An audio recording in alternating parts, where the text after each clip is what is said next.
Have you ever wondered why rice, simple, silent, and unassuming, sits at the center of so many rituals across Asia? Why it's not just eaten, but offered, stored, even whispered to? What if I told you that this quiet grain could hold the secret to how energy, money, and fortune find their way into your home? We're not talking about spells. We're not here to chase luck. This is something far older, an understanding rooted in Buddhist and Feng Shui principles, where the ordinary becomes sacred when you treat it as such. In today's reflection, we'll look closely at something most people ignore: the rice jar, a container you may already have in your kitchen. But within this humble vessel lies a powerful metaphor of nourishment, of intention, of how we choose to hold what we value. What you bury in this jar is not superstition, it is alignment. It is a way of saying to the universe, I am ready to hold wealth quietly. In both Buddhist and Feng Shui traditions, every object carries energy, but it is not the object that matters. It is how we relate to it. A ring, a coin, a feather. When placed with awareness into a jar of rice, they become more than items. They become signals, anchors, messages to the unseen currents around us. So in this video, I'll walk you through 8 meaningful objects you can place inside your rice jar, not to summon magic, but to cultivate stillness, readiness, and a home that holds prosperity well. And before we go further, if this way of seeing feels nourishing, if it opens a quiet curiosity in you, I invite you to support this space. One like, one share, one subscribe helps me reach my goal of 1,000 followers, so I can continue creating content that brings ancient clarity into modern life. Because sometimes fortune doesn't arrive when you chase it, it arrives when you're ready to hold it. Section 1, why the rice jar works. It's easy to overlook rice. After all, it's one of the most familiar things in the world. Stacked in supermarket aisles, portioned onto plates, boiled and forgotten in millions of kitchens every day. In the West, rice is often reduced to carbohydrate, fuel, filler. But in many cultures throughout Asia, rice isn't just food. It's memory, it's energy, it's a thread that ties generations together across bowls, across time. To understand why the rice jar works, not just as a container, but as a quiet anchor of fortune, you have to step into the symbolism. In Buddhist practice, rice is not just sustenance. It is the breath of the earth, gathered and given. In monasteries, when rice is offered to monks, it is not handed over like food in a cafeteria. It is offered with 2 hands, bowed over, with presence. The offering of rice is the offering of life. And in Feng Shui, rice corresponds to the earth element: stability, patience, support. Earth is what holds us. It is not flashy like fire or fast like wood. Earth is constant, grounded. It absorbs, nourishes, and waits. When you place an object into a jar of rice, you are symbolically anchoring it into earth. You are saying, this I wish to stabilize, this I choose to preserve. So when we speak about placing meaningful items into a jar of rice, it's not about hiding them. It's about protecting them, activating them, asking them to steep quietly into the energetic field of your home, like tea leaves releasing essence in warm water. There's a Buddhist phrase often translated as, to bury something in rice is to commit it to time. That doesn't mean to forget it. It means to honor its readiness, to place it into the soil of patience. It is the same gesture as planting a seed, not for immediate harvest, but because you trust the season to turn. That's what makes the rice jar such a powerful practice. It is not loud, it is not demanding, it's almost invisible. And yet, it does something profound. It turns attention into presence. Think of it this way: when you store rice in your home, you're already inviting abundance in the most literal form. You're saying, may there be enough. But when you take that rice, already rich in earth chi, and place a meaningful object within it, you shift from passive nourishment to active alignment. You are telling the object, and yourself, that its meaning will not float in abstraction. It will be grounded, held, integrated into your space. Let's go deeper into the analogy. A seed cannot grow if left on a shelf. It needs to be buried, not to disappear, but to transform. The darkness of the soil, the pressure of earth, the quiet patience of time, these are what turn potential into reality. The same applies to the objects you place into your rice jar. Whether it's a silver ring, a prayer bead, or a symbolic coin, the act of bearing it is not a loss. It is a preparation, a gestation of fortune. You are giving it the conditions to work, not magically, but energetically. And this is where placement matters. In Feng Shui, not every corner of your home is the same. Just as the body has meridians, the home has energetic zones. The southeast corner is traditionally associated with wealth and accumulation. The east corresponds to family and health. The southwest governs relationships. The center, Tai Chi, is the grounding axis of the entire space. So when placing your rice jar, be intentional. If you seek financial flow, place it in the southeast area of your home or workspace. If your intention is rooted in emotional stability or health, place it in the east. If it's for clarity or grounding, the center may be appropriate, though too much symbolism here can sometimes scatter. A small rice jar on a wooden shelf near a living plant works well. Rice is earth. Wood nourishes earth in the elemental cycle. Together they create support without tension. But the rice jar isn't just about where it sits. It's about how it's held. Don't leave it on a cluttered countertop. Don't wedge it between forgotten bags of flour. Give it space. Let it breathe. Clean the outside occasionally. Wipe the lid with care. If your rice jar has a visible lid, choose one made of wood, ceramic, or bamboo. Avoid plastic. It holds little energy. If it's glass, keep it translucent but clean. Dust dims intention. Light honors it. And just as important as where the jar sits is what state of mind you're in when you interact with it. Don't treat it like a junk drawer. Each time you add to it or check it, do so with breath, with pause. Even a few seconds of stillness makes the difference. You are not performing. You are aligning. If you are having a difficult day, if you feel scattered or angry, wait. Don't reach for your rice jar from that place. You don't want to bury volatility. You want to bury readiness.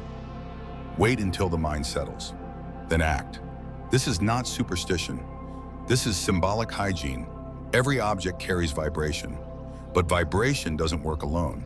It needs context. A silver coin in a garbage drawer is just metal. A silver coin buried in clean rice in a calm home becomes a signal, a satellite dish for aligned flow. What gives the object power is not the object itself, but your relationship to it, how you place it, how you return to it, how you remember it. There's something else too. The rice itself will speak to you over time. You may notice its surface change, the color shift. You may see patterns, feel that it's time to replace it. You should. Rice, like all matter, absorbs energy. If you've had a heavy month, emotionally, financially, relationally, change the rice. It's not about mold or spoilage.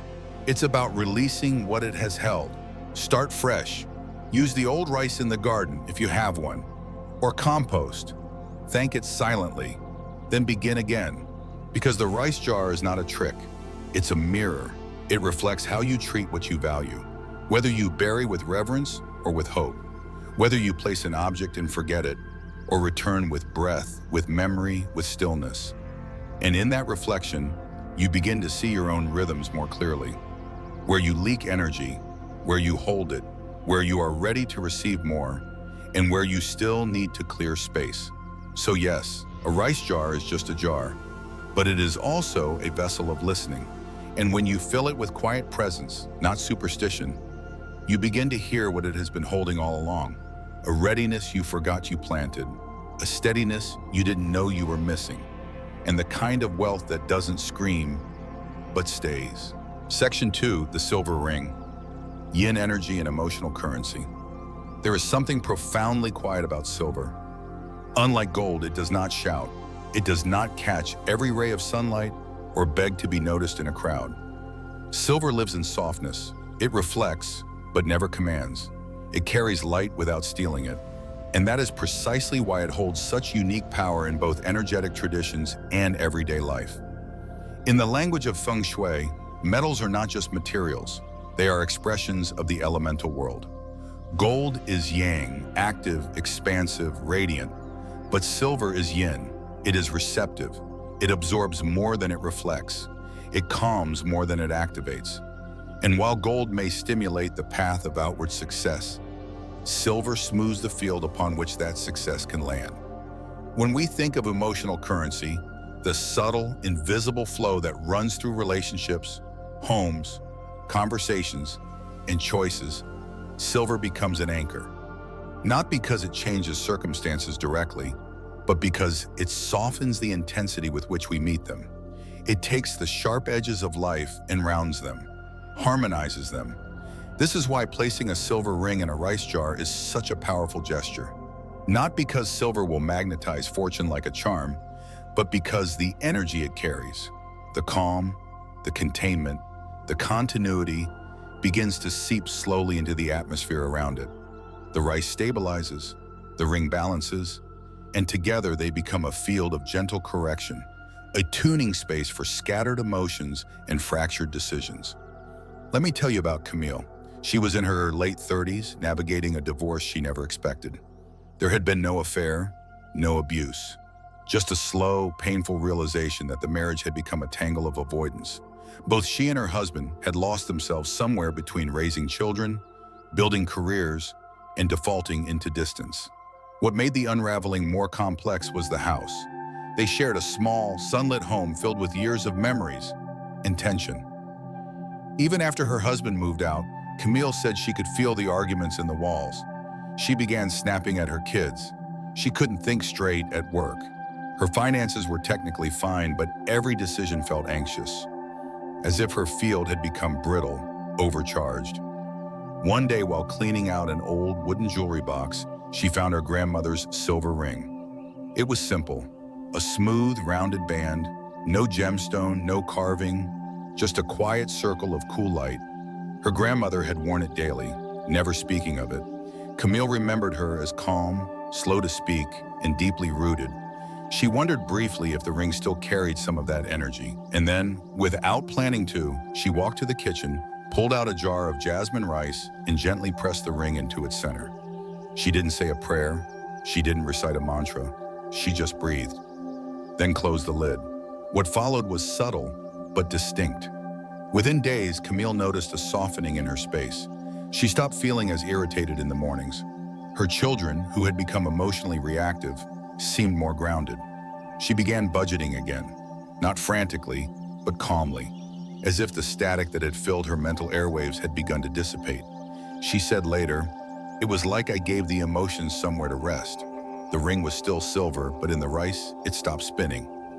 That's the key. The ring became still, and in that stillness, her mind began to mirror what it saw.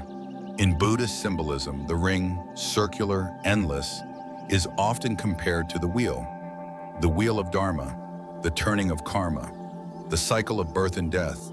But a wheel that spins too fast becomes blurry, unstable. You cannot ride it. But when the wheel is held in a field of nourishment, like a rice jar, it slows, it recenters, and the ride becomes manageable again. Silver, as yin metal, is uniquely equipped for this. Where gold might shine with declaration, silver settles into resonance. It holds frequency, especially emotional frequency. And when it is buried, not as a suppression, but as a sacred containment, it absorbs that frequency and reflects it back at a lower, calmer pitch. This is why silver jewelry is often passed down in families. Not because of market value, but because of emotional imprint. A grandmother's ring, a father's bracelet. These objects do not carry wealth, they carry memory. And memory, memory, when stored properly, becomes inheritance. Not financial, but energetic. But here's where intention matters. It is not enough to place any silver ring into rice and expect clarity to bloom. The shape of the ring matters. Choose one that is round, smooth, unbroken. Avoid sharp edges, jagged settings, or broken bands. These forms carry disruption. What you are cultivating is circle, continuity, a reminder that energy, when held properly, will return to center. Clean the ring first, not just physically, but energetically. Hold it in warm water with a pinch of sea salt. Dry it slowly with a clean cloth. You may wish to breathe onto it, a soft exhale of your current intention. Not a demand, just a recognition. You are here to hold my field. Then place it in the rice. Press it gently. Not too deep, about halfway down the part is ideal. You want it to rest, not vanish. Think of it as planting, not burying. The rice will cradle the ring, stabilizing it. And over time, the energy of the ring will slowly ripple outward, like warmth from a hidden candle. Now, where do you place the jar? In Feng Shui, the east side of your home corresponds to family, health, and ancestral flow. This is a beautiful direction for a ring that carries emotional heritage. If your concern is more financial, particularly around emotional spending, shared accounts, or inherited money, then the southeast corner is ideal. This zone governs wealth, especially slow, steady accumulation. Choose a shelf that is quiet, not busy. Avoid placing the jar next to trash bins, overactive electronics, or anything broken. Remember, this is a field. What surrounds it affects it. Let the space say, this is where calm lives. Revisit the jar every few weeks. You don't have to touch the ring, but lift the lid, look, breathe, acknowledge. You are still here and so am I. These small gestures reinforce energetic connection. They remind your mind and your space of what you are cultivating. Over time, you may notice something else, not louder luck, but quieter strength. A sense that your choices are less frazzled, that your household tension has reduced, that the way you think about money has softened, not into laziness, but into clarity, because that is what the silver ring does. It teaches you to hold center, to carry emotion without being consumed, to ground without gripping, to remember that the most powerful energies in life are not the ones that move fast, but the ones that move fully. Circles, cycles, steady returns. So when you place a silver ring into a rice jar, you are not casting a spell. You are making a promise to be gentle, to be stable, to be whole. And that promise, when honored with consistency, becomes the wealth that stays. Section 3, the prayer beads. Inner calm, outer flow. Peace is the soil in which wealth grows. These words may seem simple, even obvious, but in Buddhist and Feng Shui teachings, they are more than a metaphor. They are a direct energetic equation. Without peace, fortune cannot root. Without internal stillness, external flow will only circle, never land. And few objects in spiritual traditions hold this truth as gracefully as prayer beads. Also known as japa mala in Buddhist and Hindu contexts, or as a rosary in Christian and Islamic traditions, the prayer bead is a universal tool of intention. It is not ornamental. It is a conductor, a regulator, a spiritual voltage stabilizer. Each bead is a moment, a breath, a vibration, charged not with noise, but with presence. And when a mala, especially one made of natural grounding materials, is placed inside a jar of rice, something beautiful happens. The energy of devotion meets the energy of nourishment. The vibratory echo of sacred repetition is held, absorbed, and harmonized by the earth element. It's not magic, it's design. The beads pulse, the rice steadies, and together they invite a quieter kind of fortune, one that doesn't just enter, but settles. Let's explore this not just through theory, but through lived experience. Julia was a high-performing executive at a marketing firm in New York. Her calendar was packed, her income was solid, her reputation sharp, but her body was unraveling. She slept 4 hours a night. She was constantly anxious, waking with chest pressure and a racing mind. Financially, she was doing well, but emotionally, she was bankrupt. Relationships suffered. Her ability to trust declined. Even small decisions, what to eat, when to pause, became overwhelming. One night, after yet another sleepless spell, she opened a drawer and found her prayer beads. A gift from a former yoga teacher, 108 sandalwood beads with a single lotus-carved guru bead at the base. She hadn't used them in years. They felt foreign, dusty, but something inside her, a voice she hadn't heard in months, whispered, "Slow down." So she did. She held the beads in her hands, breathed, touched each one, No mantra, no drama, just attention. At the end of the practice, without thinking, she walked to her pantry, took out a glass jar of basmati rice, opened the lid, and placed the mala inside. She did not push it down or hide it. She let it rest lightly, half submerged, like a swimmer wading into warm water. The next night, she did the same, this time with intention. She held the beads before bed, then placed them back into the rice. Slowly, this became ritual, a signal, an act of anchoring. Within a month, her energy changed. She began sleeping through the night. Her morning anxiety dropped. She found herself responding to conflict with more breath, less panic. Her relationships began to soften, not because others changed, but because she did. And most curiously of all, her financial patterns began to shift. Clients began renewing. A delayed payment cleared without follow-up. She didn't do more. She simply became more spacious. In a later journal entry, she wrote, "The beads didn't change my life, but they gave me back my rhythm. And in that rhythm, everything started to flow again." This is the essence of inner calm, outer flow. In Feng Shui, prayer beads are often overlooked in favor of more visually symbolic items, coins, crystals, bamboo stalks. But from an energetic perspective, they carry a uniquely potent vibration. They act as a still anchor, absorbing erratic frequencies, stabilizing the surrounding qi. Especially when made of materials that resonate with earth or wood elements, such as sandalwood, rudraksha, or rosewood, beads act as regulators, not initiators of wealth, but maintainers of peace. And peace is what wealth needs in order to land. There is also a Buddhist concept worth understanding here: satana.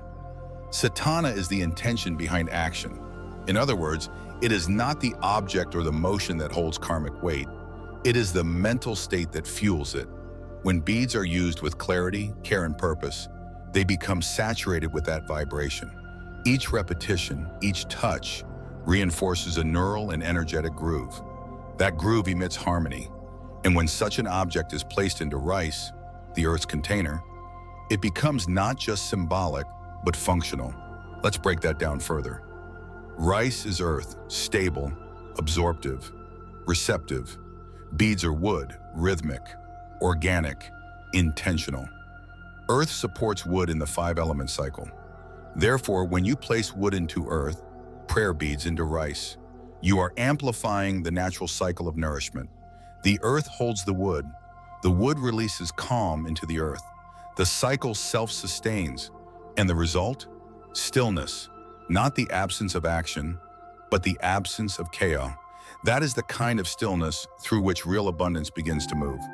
Now, from a practical standpoint, how should one do this? First, choose your beads with care. Avoid plastic. Avoid synthetic threads or overly decorative tassels.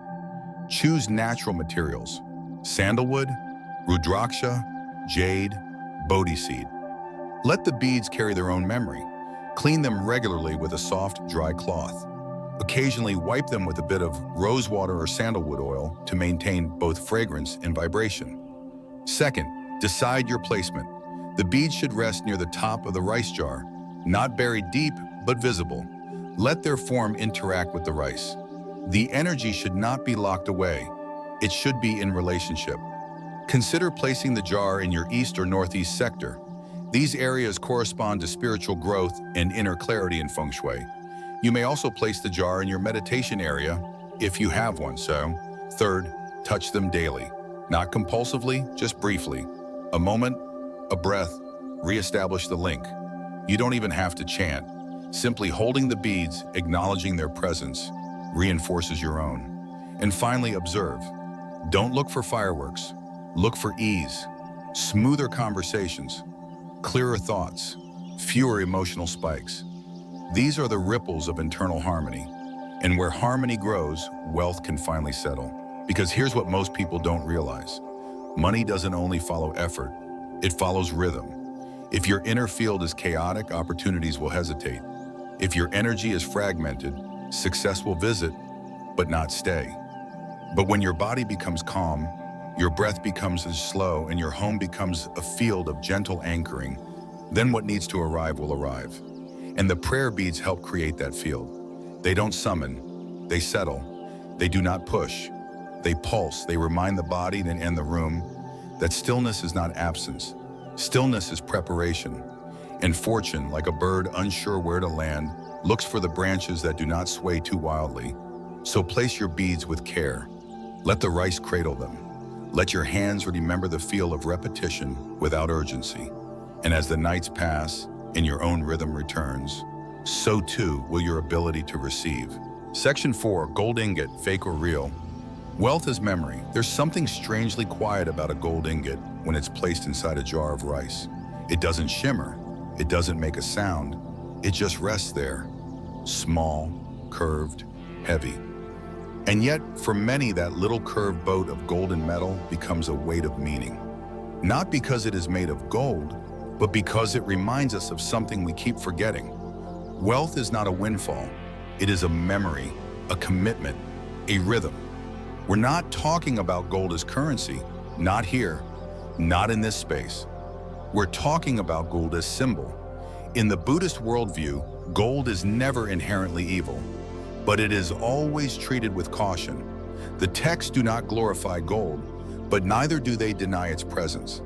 It is simply understood for what it is, alluring, powerful, potentially blinding, and therefore best used not as an object of desire, but as an object of clarity.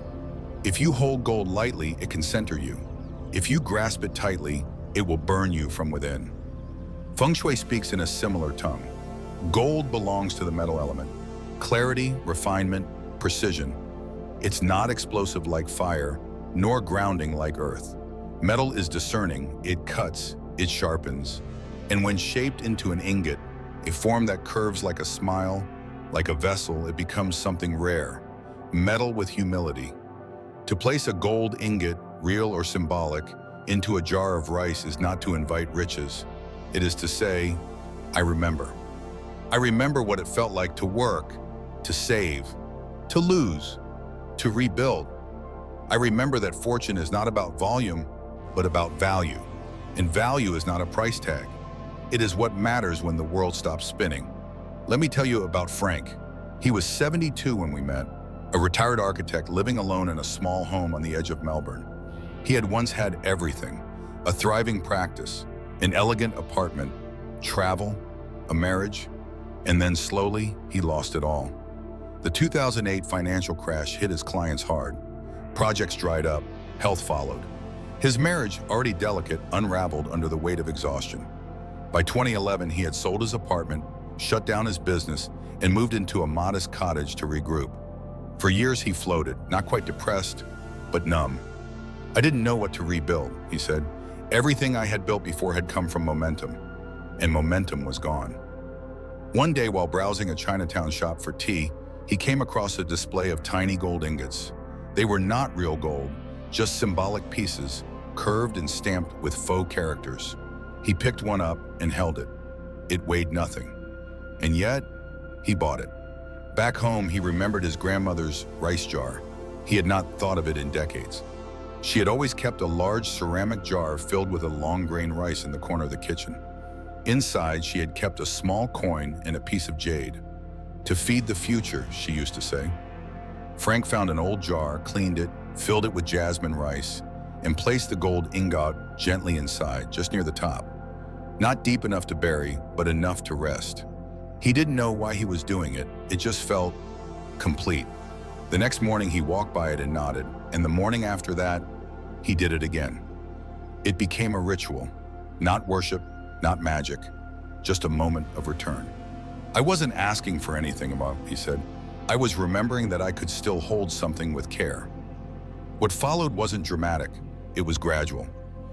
He began sketching again, not buildings, but poems, short prose pieces. He submitted a few to a local magazine. They were published. He was invited to speak at a senior center.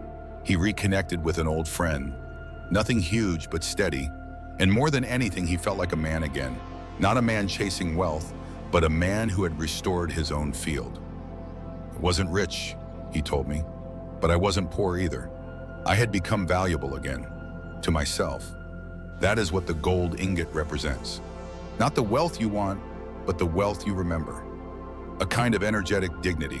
And that dignity, when placed inside a jar of rice, a substance that itself symbolizes nourishment, continuity, and the generosity of earth, becomes something alchemical. You don't need a real gold ingot. Plastic, resin, painted metal, any small object shaped in the traditional form will do. Curved sides, center ridge, boat-like, restful. It doesn't have to shine, but it does have to sit well. Before placing it in the rice, clean it, not with chemicals, with presence. Wipe it gently with a soft cloth. Hold it in your palm. Say nothing but feel everything. Let it absorb the truth of your story, your effort, your memory, your decision to keep going. Then place it in the rice, not straight down, but slightly tilted. Let it smile. That's how the form was designed. Not to command, but to greet. Place it close to the top, not hidden, but not exposed. Visible enough to acknowledge each day. Invisible enough to be held. Where should the jar go? In Feng Shui, the south area of your home or workspace is linked to reputation, light, and self-expression.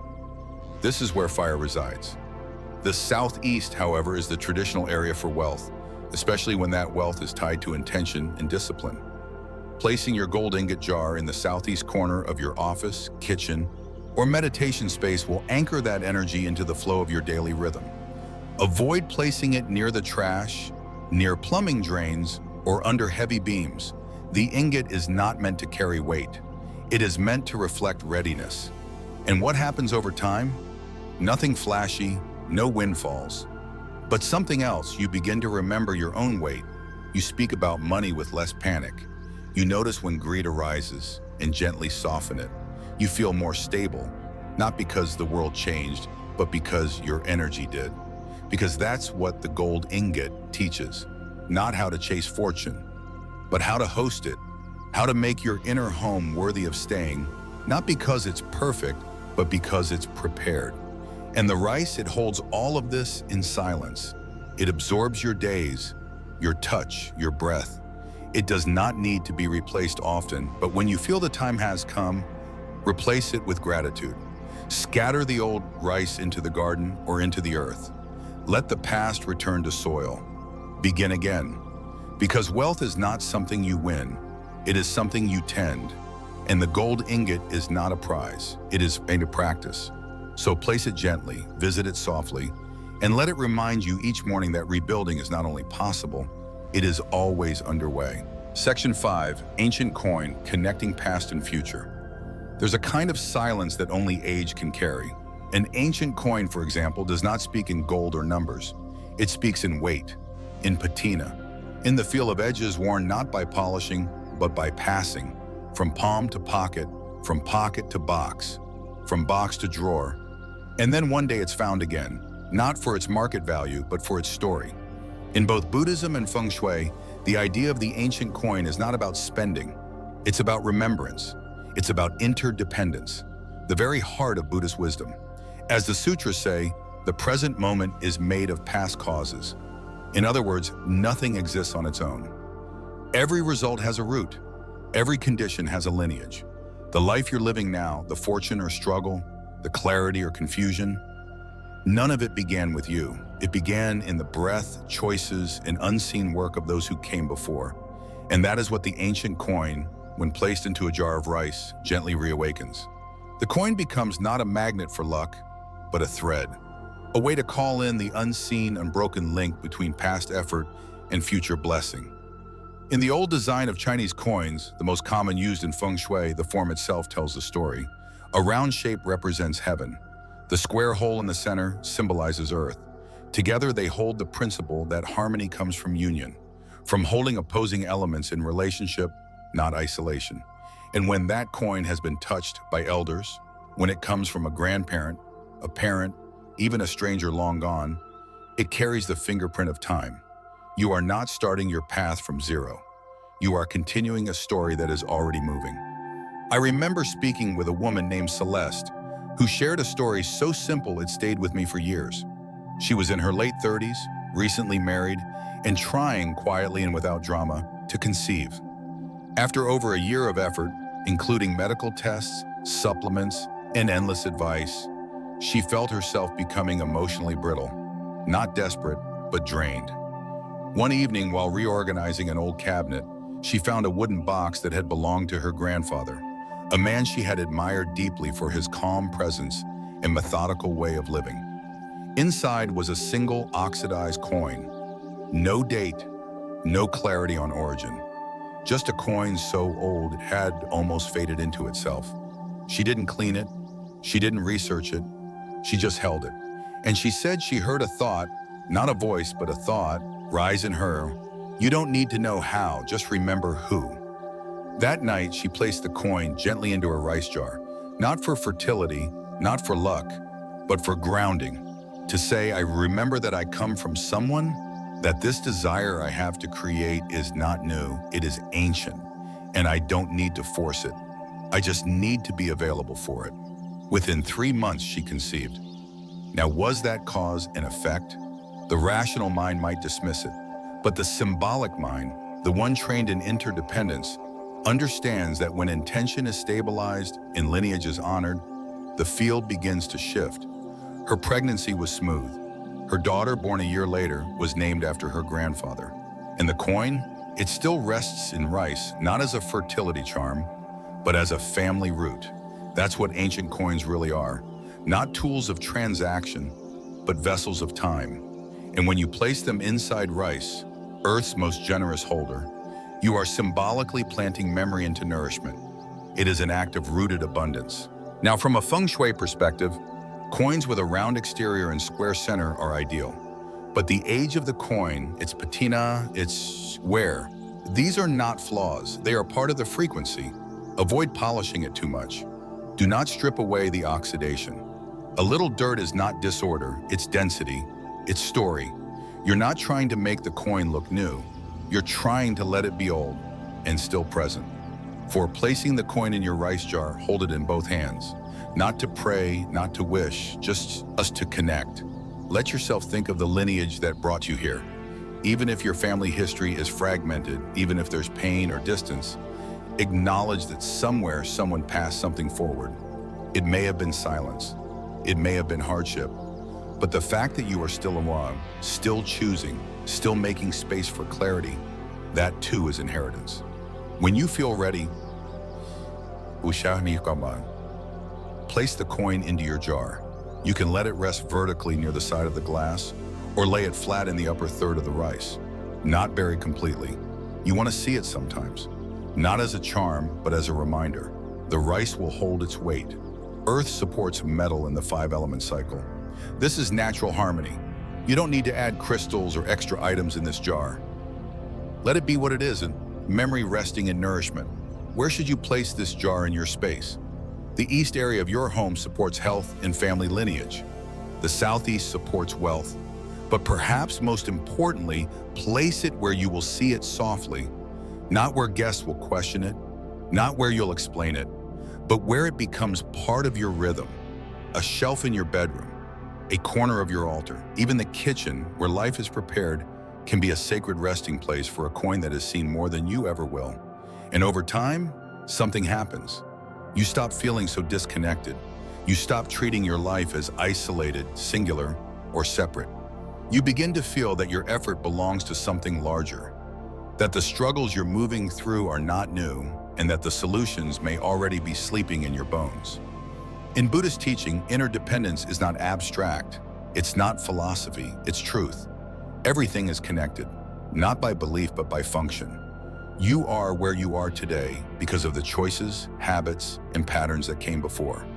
And what you plant today, energetically or otherwise, will shape the path ahead. So let the coin be your teacher, not of money, but of meaning, not of wealth, but of worth. Visit it when you feel lost. Touch it when you feel rushed. Let its quiet density remind you that not everything needs to be fast. That sometimes the most powerful forces are the ones that came long before you, waiting patiently to be invited back in. And when the time comes to replace the rice, perhaps after a season, or when you feel the energy grow dull, do so with calm. Pour the rice into your garden or into the earth if possible. Do not throw it away in haste. Let the past return to soil. Clean the jar. Begin again. But keep the coin, because that coin doesn't just hold a past, it holds you. And you, in remembering, begin to walk forward not with fear, but with inheritance. Section 6. Dried herbs. Living fragrance, protective memory. In the rush of modern life, it's easy to forget that scent is not a luxury. It is memory made invisible. It travels faster than thought, deeper than logic. A single trace of cinnamon can return you to a childhood kitchen. The breath of rosemary can call to mind a garden, a home, a person long gone. And within both Buddhist and Feng Shui traditions, fragrance has always been more than pleasing. It has been purifying. A bridge between emotion and presence. A subtle messenger between the mind and the moment. In the Dhammapada, it is written, "The fragrance of virtue spreads in all directions." But scent here is not perfume. It is simplicity. It is the purity of presence, of clarity, of right conduct. And in that same spirit, when we place dried herbs into a jar of rice, we are not making potpourri. We are making a field, a small, still bowl of intention where energy is invited to settle, modulate, and return to balance. In Feng Shui, dried herbs carry what is known as modulated qi, not too fast, not too stagnant. Unlike incense, which rises and disperses, or essential oils, which concentrate, dried herbs offer a middle path. They release slowly, they absorb gently, they live in the space between strength and softness. When placed in rice, they do not overpower, they harmonize.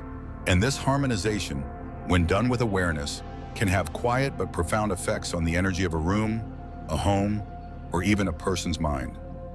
Let me share the story of Elena, a public school teacher in a dense, overstimulating part of the city. Her classroom, while filled with well-meaning students, often felt like a battlefield of frayed nerves and scattered focus. She tried everything: better lighting, calming posters, breathing exercises. But the energy always spiraled by mid-afternoon. One evening, while visiting a friend who practiced traditional Chinese medicine, she was handed a small jar of jasmine rice with a bundle of rosemary and cinnamon nestled inside. Her friend said simply, "Put this in your classroom. Don't explain it. Just let it sit."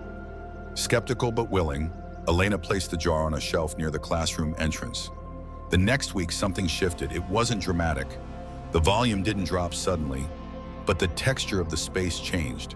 Transitions became smoother. Students stayed focused longer. Arguments de-escalated more quickly. It was like the air stopped screaming, she said, like the room found a pulse again. When she replaced the herbs a month later with a blend of rosemary and thyme, the effect deepened. She never mentioned the jar to the class, but they began placing their books beside it, as if it had become a kind of quiet station. This is what dried herbs can do, not as cures, but as companions. In the elemental language of Feng Shui, herbs are often aligned with the wood element: growth, flexibility, movement. But each herb carries its own nuance. Cinnamon holds fire within wood. It energizes without agitating. It warms the atmosphere, bringing strength to stagnant areas. Rosemary carries clarity, a kind of mental brightness without harshness. It is often used in rites of remembrance, not just for the dead, but for one's own clarity of thought. Thyme is protective, it stabilizes, it holds a field, creating a subtle barrier against energetic overstimulation. And when these herbs are dried, not freshly cut, not chemically treated, they retain their qi in a concentrated, respectful form. They are not shouting, they are whispering, and in a jar of rice, their whisper becomes part of the room's rhythm. To work with herbs this way, you don't need special training. You just need sincerity. Choose your herbs according to your needs, not reactively, but reflectively. Are you calling in warmth? Choose cinnamon. Do you need more mental space, focus, or forgiveness? Rosemary will serve you well, feeling scattered or overexposed. Let thyme anchor your field. You may choose one herb at a time or create seasonal blends. In the winter, cinnamon and clove offer internal heat. In spring, rosemary and mint offer renewal. In autumn, sage and thyme offer letting go. Before placing the herbs into the rice, take a moment. Breathe with them. You may rub the leaves gently to awaken their scent, or simply hold them in your palm until their quiet begins to speak. Then nestle them into the upper third of your rice jar, not buried, not exposed. Let the rice cradle them. Let earth hold wood. In the 5-element cycle, this is supportive, harmonizing. You may choose to rotate herbs monthly, following the lunar calendar or the seasons. This allows your practice to stay dynamic, responsive, alive. Where to place the jar? Unlike metal talismans or coins that prefer structured corners and precise alignments, herb jars thrive in low-light transitional spaces. The corner of a bathroom shelf, a kitchen window away from direct sun, a bedside table where dreams unfold. Let the jar sit where energy softens, places where the mind returns to itself. Avoid cluttered desks or high-traffic zones. The jar is not meant to compete, it is meant to steady. And as the weeks pass, notice the subtle. Has the tone of your space changed? Have your thoughts softened? Do you breathe a little deeper when entering the room? These are signs, not of miracle, but of modulation. In Buddhist practice, one of the greatest disciplines is noticing. Not achieving, not acquiring, simply noticing. Simplicity purifies. Scent anchors. And when you begin to notice that even a small bundle of dried herbs in a bowl of rice can shift the rhythm of your day, you start to see that the sacred does not need to announce itself. It only needs to be welcomed. When it is time to change the herbs, do so with care. Remove them gently. Thank them silently. Do not toss them into the garbage. If possible, return them to the earth. Bury them in a garden. Release them into water. Let their memory go on. Then choose your next blend. Begin again. This is not a superstition. This is symbolic hygiene. Just as you wash your body, tend your clothes, and nourish your mind, you tend your field. And the field begins in your home, in your rice jar, in the fragrance that does not demand, but reminds. So keep your herbs simple, your gestures quiet, and let the scent of cinnamon, rosemary, or thyme become not decoration, but declaration. A statement that your space is not accidental. It is cultivated, it is cared for. And in that care, energy can settle, emotion can cool. Fortune, unsure where to land, will find a field that smells like steadiness. Section 7, White Feather. Lightness, faith, and invisible protection. There is a kind of wisdom that does not press, does not pull, and does not insist. It does not arrive in thunder, nor in the forceful declarations of the mind. It floats in, often unnoticed. It lands silently, like breath exhaled after grief. It is not something one acquires. It is something one allows. That wisdom has many forms, but perhaps none so delicate, so easily overlooked, and so powerful in its subtlety as a white feather. In Buddhist thought, lightness is often misunderstood. Many assume it is the opposite of strength, that to be light is to be fragile, or to be without consequence. But true lightness in the Dhamma is the absence of resistance. It is the way of the mind that does not grasp, the hand that does not clench, the heart that does not demand. The feather as a symbol reflects this precisely. It is the object that moves with the wind, not against it. It follows the current without losing form. It trusts that it will be carried. And in that trust, there is immense quiet power. Feng Shui categorizes the feather under the element of air or wind, though these are not formal elements in the classical 5-element system.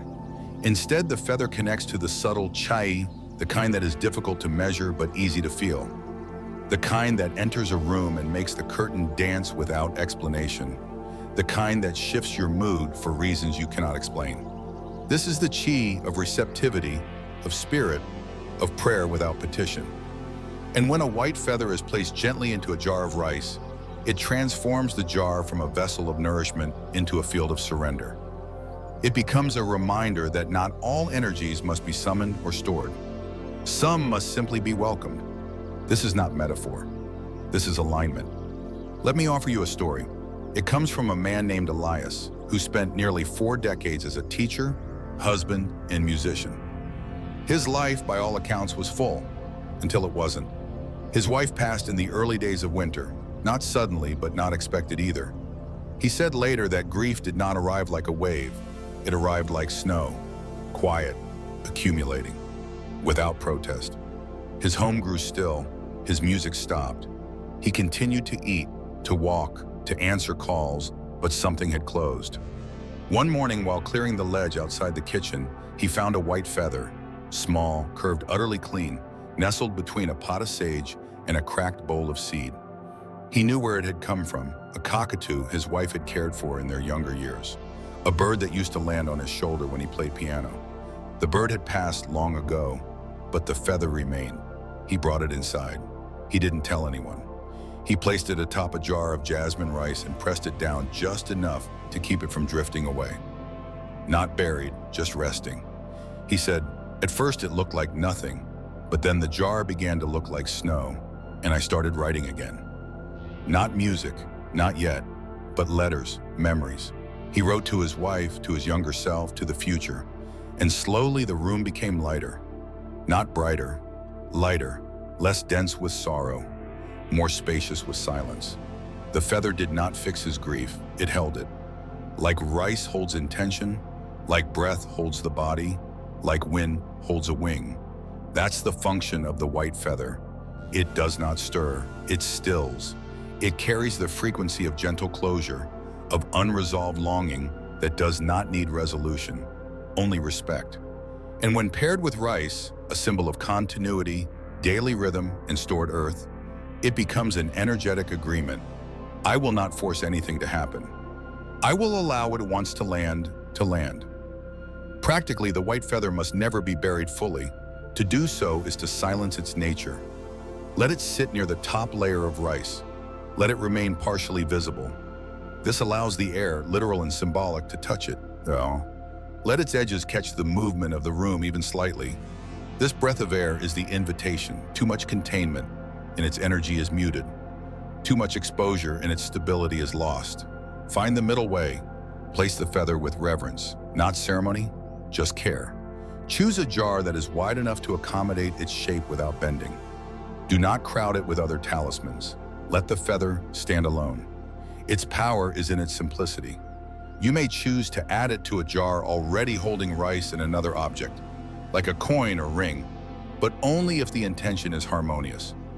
If the coin anchors the past and the feather invites the future, their dance must not be forced. And where should this jar live? Feathers resonate with personal transition. Place them in areas that support emotional processing. Bedrooms, reading nooks, private corners. If there is a window that brings in soft light or breeze, let the jar rest nearby. Do not place it near loud electronics, sharp angles, or zones of frequent interruption. It is not a conversation piece. It is a field of receptivity. In Feng Shui, the northwest area of a room, associated with helpful people, guidance, and celestial blessing, is an ideal placement. But always let intuition guide placement more than precision. Over time, you may forget the feather is there. That's good. Its work is not to be noticed. It is to influence. One day you'll walk past the jar and feel something you can't name, a softness, a release, a memory that no longer aches, an openness that wasn't there before. This is how invisible protection feels. Not like armor, like acceptance. When the time comes to change the rice, handle the feather gently. Do not wash it. Do not treat it as fragile, but as sacred. If it has yellowed, let it be. That too is time doing its work. If you must release it, return it to air, on a windowsill, in a forest, or near a stream. Let it fly one more time, even if only metaphorically. The feather does not attract wealth in the conventional sense. It does something more precise. It removes the resistance that keeps abundance circling. It tells the universe, this field is light, this heart is open, this home is ready to host, not just gain, but grace. So if you ever feel heavy, not with work, but with waiting, if your hands are tired from reaching, if your energy feels blocked not by chaos, but by clenched hope, remember the feather, find one, place it gently, and let it remind you that sometimes you don't need to chase. You just need to land. Section 8. Amethyst crystal. Clear vision, soft power. Amethyst does not demand attention. It does not sparkle like diamonds or carry the social weight of gold. It doesn't rise in price charts or set off alarms in collector circles. And yet, those who work with energy, real energy, not performance, know that few stones possess the quiet precision of amethyst. It is not a gemstone of force, it is a gemstone of formation. In Buddhist thought, amethyst finds its place alongside the virtues of right view and right speech. It does not shout, it refines, it doesn't show you more, it shows you better. When used with reverence, not as an object of luck, but as a reminder of clarity, amethyst becomes a companion on the path of conscious discernment. And when placed into a jar of rice, the effect is subtle but steady. Chaos begins to settle. Scattered plans start to cohere. Indecision begins to lose its hold. What's left is not certainty, but readiness. Consider how it works. Rice in Feng Shui belongs to the earth element. Nourishment, containment, stability. Amethyst, depending on its formation, carries traits of both water and earth. Its crystalline structure provides form and firmness, but its energy, especially in its deeper violet hues, moves like a current. It soothes but does not dull. It stabilizes but doesn't calcify. It is that rare bridge between feeling and focus, between softness and strength. And this is why it serves so beautifully in a rice jar. It teaches us how to hold fluidity without losing ground. Let me offer a story. Maria was in her late 20s when we spoke, intelligent, creative, but overwhelmed by her own possibilities. She had studied architecture, but longed to write. She loved teaching, but feared instability. Each path she considered came with both allure and anxiety. "I feel like I'm walking in a circle of open doors," she said. "They all lead somewhere, but none are clear." Her mentor, a much older professor from Taiwan, handed her a small amethyst, uncut, unpolished, faintly veined with gray. "Place this in rice," he said. "Don't chase clarity. Let it rise." She did. No ceremony, just the crystal, resting gently in the rice, near her writing desk. Within weeks, she noticed a shift, not in her options, but in her way of seeing them. Her questions became sharper, her moods less turbulent. She stopped second-guessing herself mid-sentence. She drafted her first story in 3 years. And when she spoke, it was not with certainty, but with center. "It didn't make me sure," she said. "It made me still enough to choose." That is the function of amethyst. Not to dictate, but to invite. It does not filter your thoughts. It clarifies their flow. And in the rice, it does not command the field. It steadies it. Over time, a single crystal can act as a stabilizing chord in the background of your daily symphony. Not loud, not dramatic, but undeniably present. If you wish to incorporate amethyst in this way, consider the shape. Avoid broken shards or excessively decorative carvings. What you want is structural integrity, a piece that feels whole. Size does not matter, clarity does. A foggy or raw stone is fine, but it should feel unified in your hand. Before placing it in rice, hold the stone under running water. This isn't about washing dust, it's about energetic resetting. Water carries the capacity to reset frequency, to soften old imprints. Rinse the stone gently without soap. Let your fingers pass over it as if remembering something you once knew. Then dry it with a clean cloth and set it gently in the top third of your rice jar, not buried but nested. Let it rest not as an object, but as an anchor. In Feng Shui, amethyst responds well to light. You do not need to place it in direct sunlight. This can sometimes fade the color, but near a window where it receives gentle illumination, it performs best. Light is the activator, not the light of spectacle, but the kind that shifts through the hours quietly, aligning with the inner cycles of clarity and rest. If your rice jar sits near a morning window, all the better. Yang light, subtle activation. If near a softer afternoon light, even better. Sustained presence without intensity. Do not crowd the jar with other crystals. Amethyst is communicative, but in solitude, its frequency deepens. Every month, lift the stone, rinse it again, and take a moment to feel what it's been holding. Not with words, with breath. Let your hand be the listening field. If the stone feels lighter, more resonant, continue. If it feels dense or dull, consider resting it outside overnight under moonlight. Another form of energetic cleansing, long respected in both Eastern and indigenous traditions. And then, most importantly, notice what changes. not in your circumstances, but in your cadence. Do your thoughts complete themselves more cleanly? Do your words carry less retraction and more intent? Do your days feel more guided by internal rhythm than external pressure? This is how you will know the crystal is attuning with you. Not because a door swings open, but because your feet begin to move in a direction you recognize. Amethyst is not for abundance in the traditional sense. It will not attract coins or clients, but it will refine the field in which those things are invited. It will reduce interference. It will soften the friction of doubt. And in a world addicted to louder, faster, and more, it will be your quiet yes, your unmoved center, your unseen edge. So let the amethyst rest. Let the rice hold it. Let the light bless it. And let your life, not your schedule, not your goals, but your lived moments, reflect the stability of one who knows how to receive instruction from silence. This is not superstition.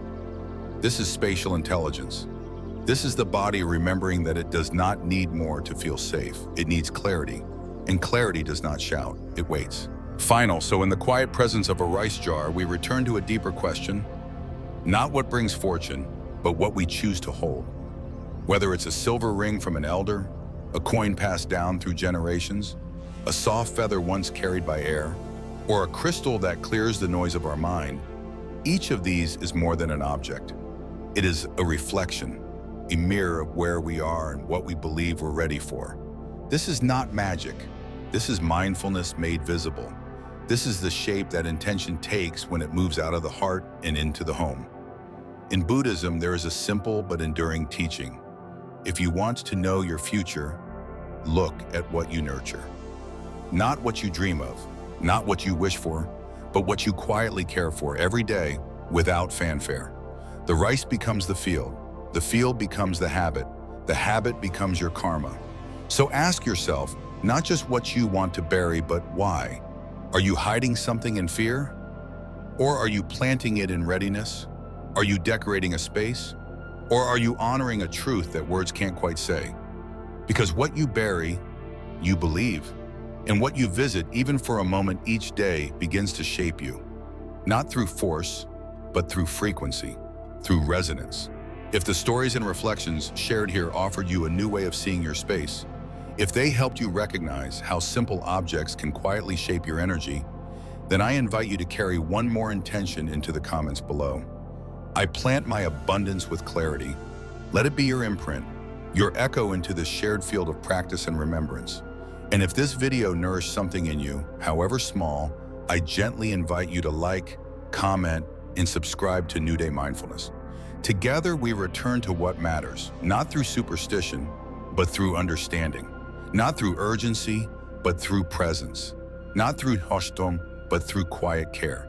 Because sometimes the future doesn't ask to be chased. It simply asks to be welcomed. And what you place gently into a jar of rice today may quietly become the life you live tomorrow.